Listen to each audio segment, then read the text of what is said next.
Bueno, hay que decir que es un fenómeno, este problema es un fenómeno mundial y que en Argentina es un fenómeno que se está consolidando ya de hace más de 10, 12 años, digamos. En Tucumán hay que decir que el narcomenudeo se afianzó. Nosotros tenemos los primeros datos de este fenómeno. Yo trabajo en los barrios más vulnerables, al margen del río Salí, que es Costanera, Los Vázquez, Heredia. Un tiempo tuvimos... Tu punto físico en cercanía del Parque 9 de Julio. Exactamente, y lo que notamos como fenómeno, que fue a partir del año 2008, 2009, los primeros indicios de consumo de Paco, y hubo todo un proceso de degradación y de afianzamiento del fenómeno en distintos momentos.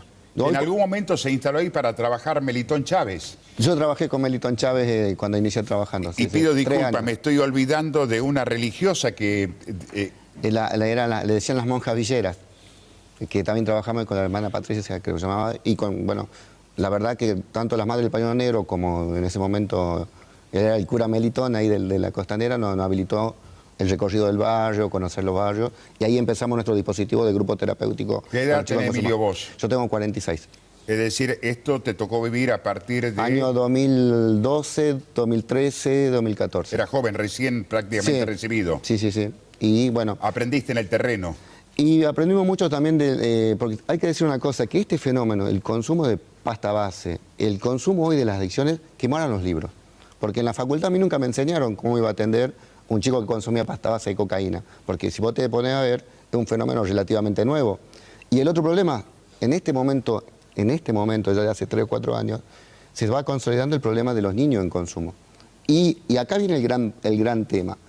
Tenemos que empezar a pensar, investigar y generar producción científica de los abordajes en crisis de niños y el proceso de tratamiento de un niño malnutrido de 9, 10 años, consumiendo policonsumo en general desde alcohol a pasta base y los daños que generan todo ese proceso orgánico, psicológico y también en la estructura social, digamos. Sin estigmatizar el barrio ni en las personas, por supuesto, ¿no? Es Que un es lo que hay que fenómeno... cuidar.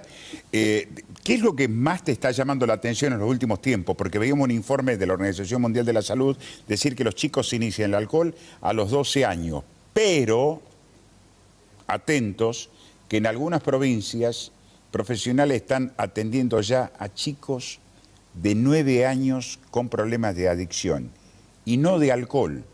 Niños que lamentablemente se inician en este camino oscuro con cosas mucho más duras. Es un problema de todos los sectores sociales, nada más que en los sectores más vulnerables se expresa con una crueldad extrema.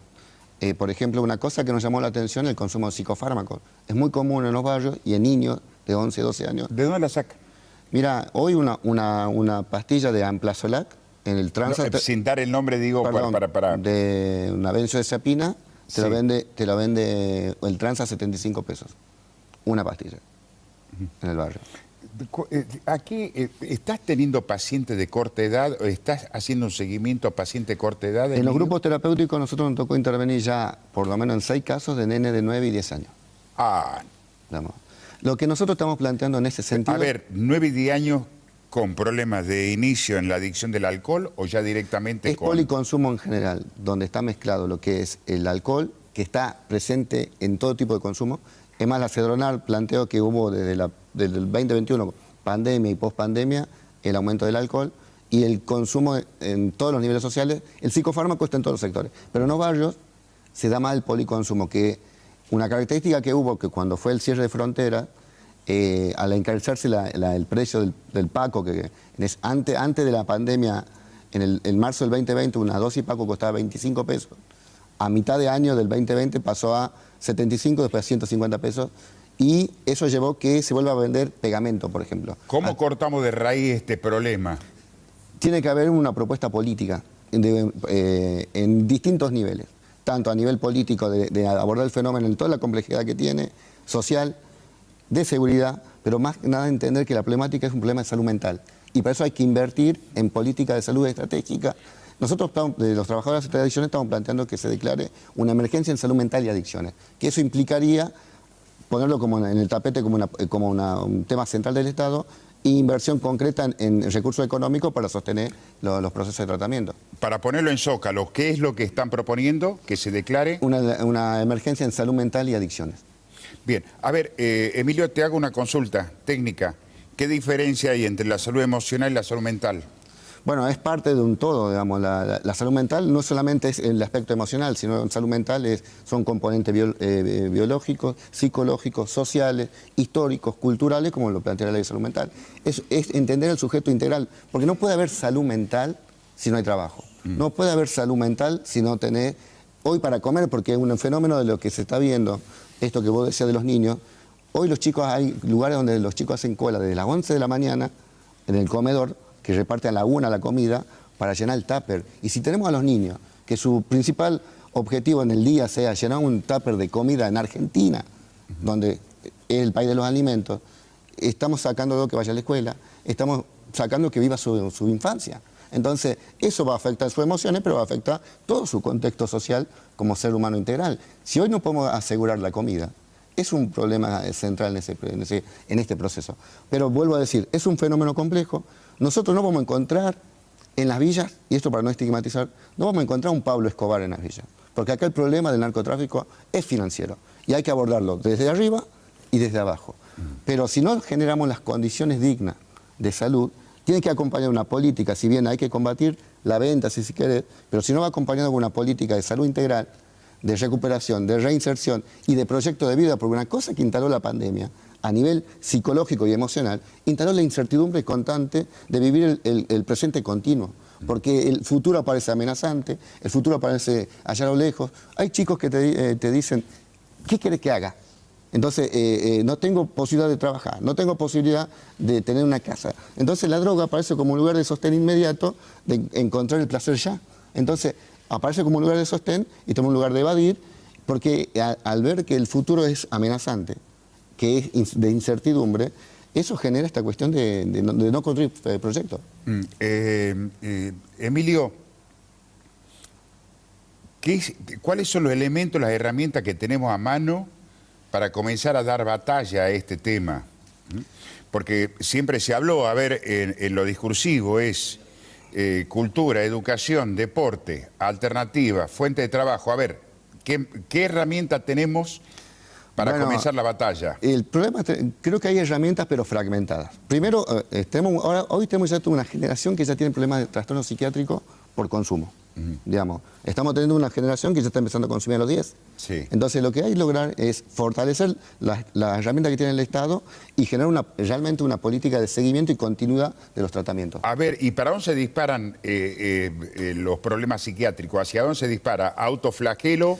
Y tenemos desde, por ejemplo, trastornos psicóticos ya desencadenados, autoflagelos, conductas de mucha agresión, porque, por ejemplo, a nosotros, a chicos que lo empezó a atender a los 15 años, pero yo estoy hace 12 años trabajando en el barrio, pero a chicos que cuando tenían 12, empezó con el consumo de sustancias, hoy ya tienen 18, que ya con algunos trastornos de esquizofrenia, algunos trastornos de, bueno, algunos chicos que se suicidaron, eso es el otro fenómeno que hay, depresiones constantes. Bueno, eso es habitual que los medios no difundan, porque dice que es un efecto multiplicador, solamente como un dato periodístico. ¿Sigue creciendo? Eso sigue creciendo. Eso ¿En qué edades toman lamentablemente esas decisiones? Y mirá, lo que más tenemos nosotros de 15 a 18 años, es a 20 años.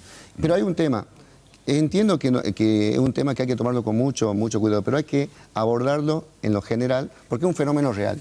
Y si no se habla, no se lo atiende.